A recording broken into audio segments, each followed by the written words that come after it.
Olá, meu nome é Lucas. Espero que vocês estejam bem. É um prazer enorme estar aqui com vocês. Sejam bem-vindos à primeira videoaula do nosso canal. Eu gostaria de começar fazendo uma pergunta. Você sabe como a primeira vacina se originou? Não sabe?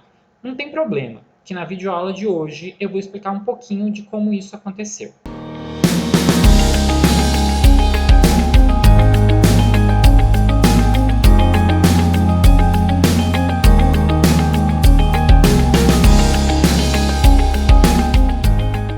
No século XVIII, uma doença contagiosa tomou conta de vários países espalhados pelo mundo.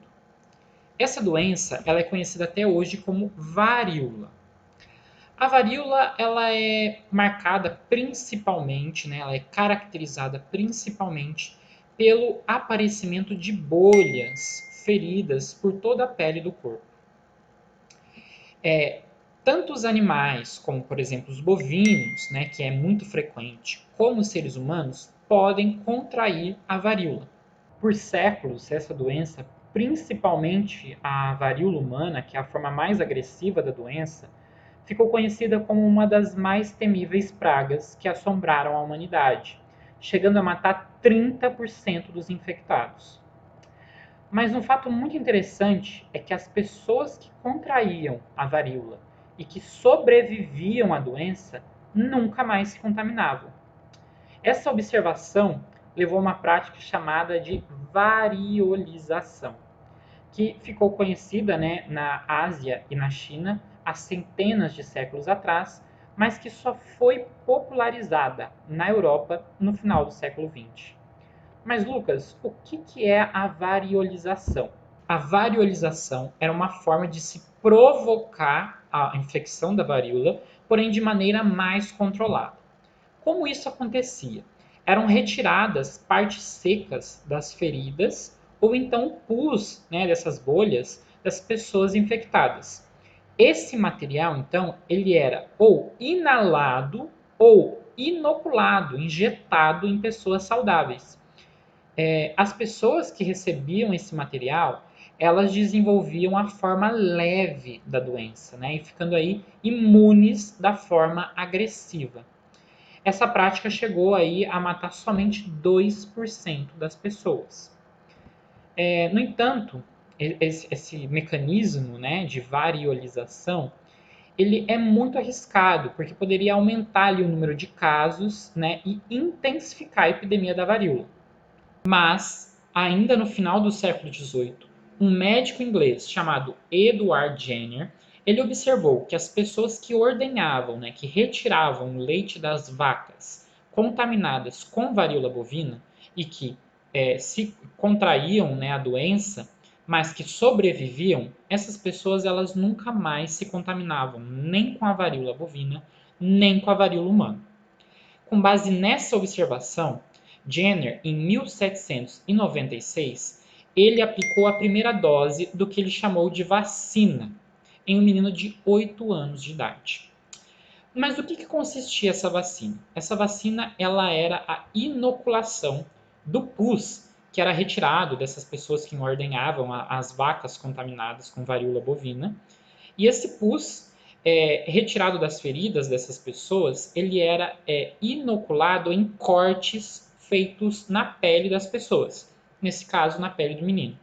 Semanas mais tarde se observou que esse menino ele teve contato com a varíola humana e ele não contraiu a doença. Assim surgiu a primeira vacina, uma vacina criada para prevenir, né, a contaminação da varíola, utilizando o próprio vírus da varíola bovina.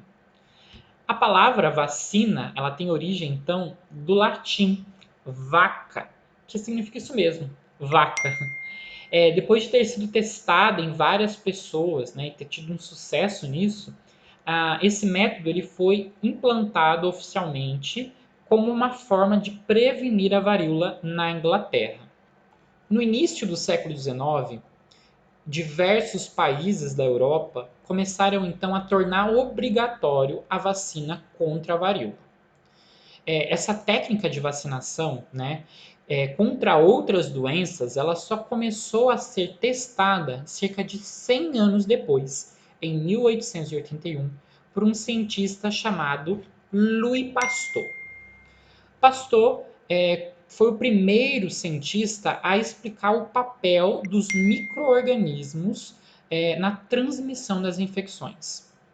Entre os seus estudos, havia um sendo desenvolvido para atenuar, amansar o vírus da raiva. Em 1885, Louis Pasteur aplicou injeções de um material proveniente de um coelho infectado com o vírus da raiva em um garoto que havia sido mordido por um cão que também continha o vírus da raiva. Essas injeções impediram que o menino desenvolvesse a doença, criando-se então a vacina antirrábica, né, que é a vacina contra o vírus da raiva. Em 1888, 3 anos depois, foi fundado o Instituto Pasteur, né, um centro de pesquisas que tinha o objetivo de combater e prevenir as doenças infecciosas. No início do século XX, foram desenvolvidas vacinas da tuberculose, da difteria, do tétano e da febre amarela. Após a Segunda Guerra Mundial, foram desenvolvidas vacinas contra a poliomielite, contra o sarampo, contra a cachumba e contra a rubéola. Mas tá, como será que essas vacinas chegaram aqui no Brasil? Será que elas começaram a ser produzidas aqui no nosso país? Será que existiu algum responsável por trazer essas vacinas para cá? Existiu. E ele se chamava Oswaldo Cruz. Mas para você entender um pouco mais de como Oswaldo Cruz contribuiu para o desenvolvimento das vacinas aqui no nosso país, eu deixei um link aqui na descrição dessa videoaula que vai te direcionar para um outro vídeo sobre a revolta das vacinas. E na sexta-feira, fiquem ligados, porque lá no nosso Instagram vai ter uma publicação sobre a revolta das vacinas. Antes que eu me esqueça, na descrição dessa videoaula eu também deixei um link de um game super divertido sobre isso que aprendemos hoje. Bora testar os conhecimentos sobre a descoberta da vacina? E antes da gente terminar, eu gostaria de dizer que se você gostou dessa videoaula, não deixe de deixar o seu like, se inscreva no nosso canal e nos siga lá no Instagram. Também ative o sininho da notificação, porque quando sair um vídeo novo, meu ou de outros residentes, você logo será notificado.